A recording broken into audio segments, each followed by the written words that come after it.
This is the south entrance to the Paw Paw Tunnel. This is on the C&O Canal.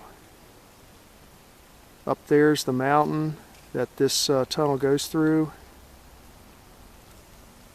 And if we turn around this way, there's the canal itself, what's left of it. And up there, that graded area, that is the towpath. And if we walk up here just a little ways onto the towpath, that's the Potomac River. And over here, there's a little picnic area. And going off to the right and up the mountain is a trail that goes over the mountain, more or less the same way that the tunnel goes through the mountain. So I'm going to go through the tunnel, come out the other end hopefully, and then take the trail back over top the mountain to get back to this point.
This is coming out the north side of the tunnel, the Paw Paw Tunnel.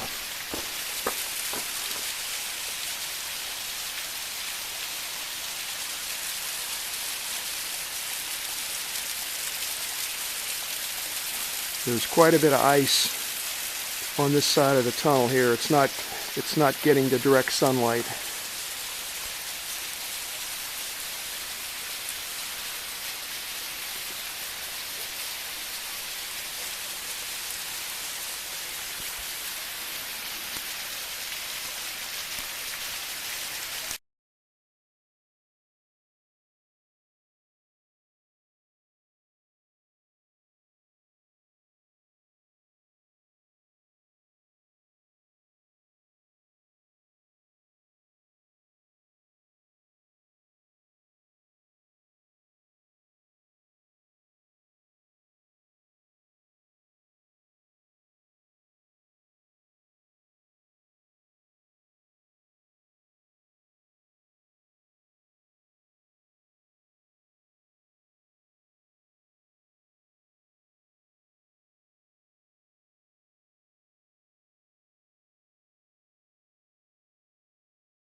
Here's a 180-degree pan of the north entrance.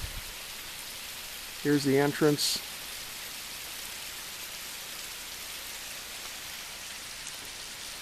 This is what's left of the canal going down through here. And then there's a sweeping turn to the right. So I'm going to go down that way about a half a mile or so. I think there's one of the locks down there. So we'll go down there and see what we can see. This is quite a canyon they blasted out through here.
don't know if you can see that or not, but there's an incredibly strong current down there in the Potomac River.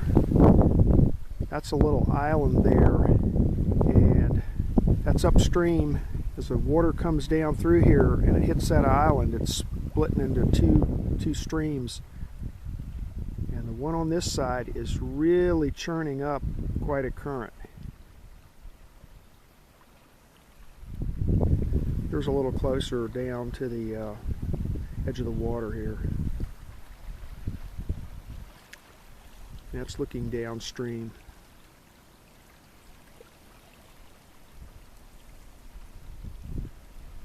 You'd have to be crazy to swim in something like that.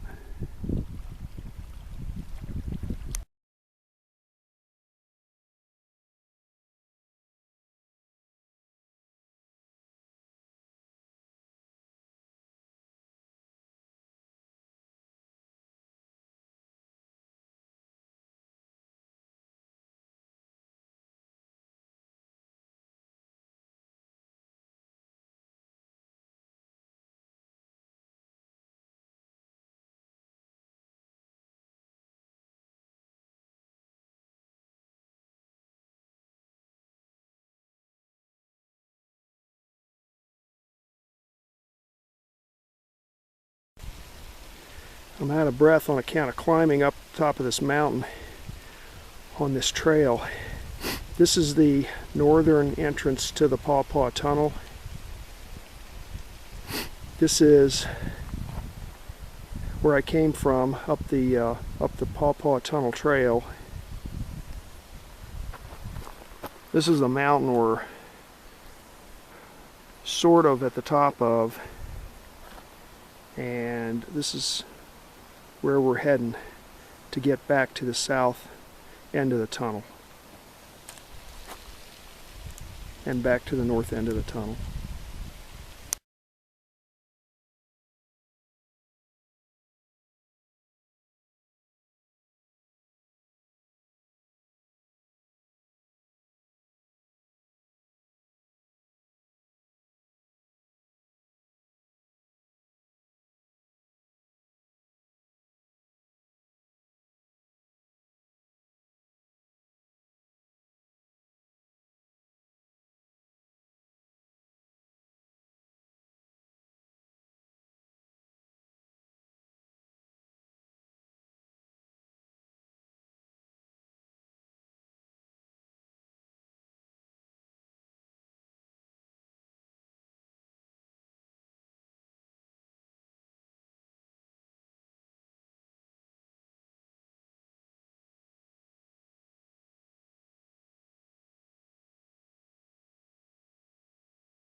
This area is now flat, but it once was a huge ravine.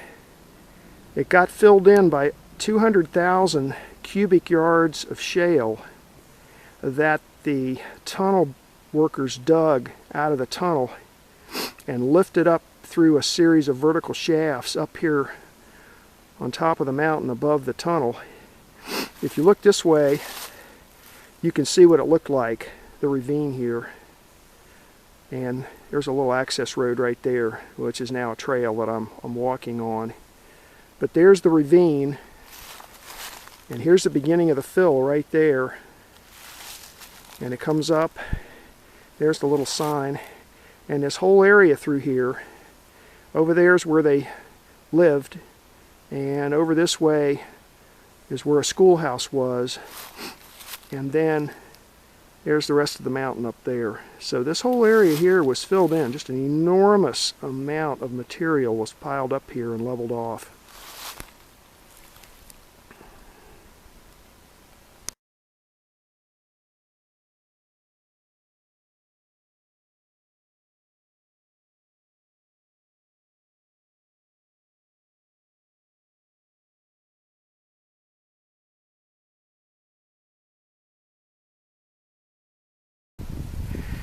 This is the summit of Sorrell Ridge.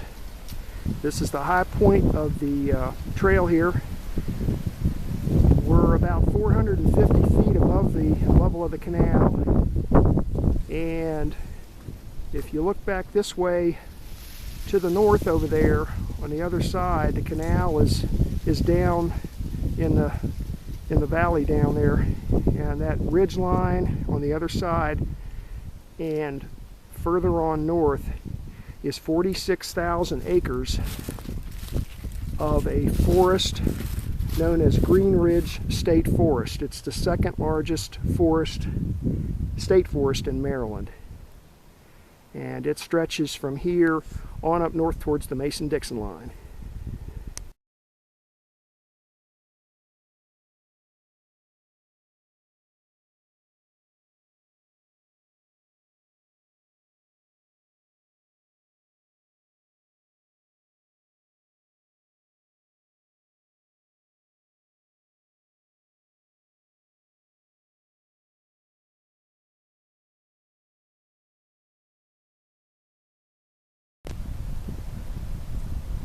We're getting close to the south entrance to the tunnel now, back where we started. But I'm still up fairly high on the trail. This is a look down at the Potomac River, one of the bends here in the Potomac. There's a series of 5 or 6 bends along about a 6-mile stretch here that would have been very difficult for them to dig a canal next to. And so the chief engineer for the C&O Canal decided right about there where that bend starts to build a tunnel through this mountain over here. And by doing that, they had to build a 3,100 foot long tunnel. And I think it took them 14 years to build the tunnel, a lot longer than they originally thought. But it saved them something like 6 miles of digging a canal along this, along all these bends here. Off in the distance there, that little town you see is Paw Paw, West Virginia. I'm in Maryland, but on the other side of the Potomac there is Paw Paw, West Virginia. It's named after the pawpaw trees that grow in this area, and they also produce a fruit that is edible. I've never had one myself, but people say when they're ripe they're tasty.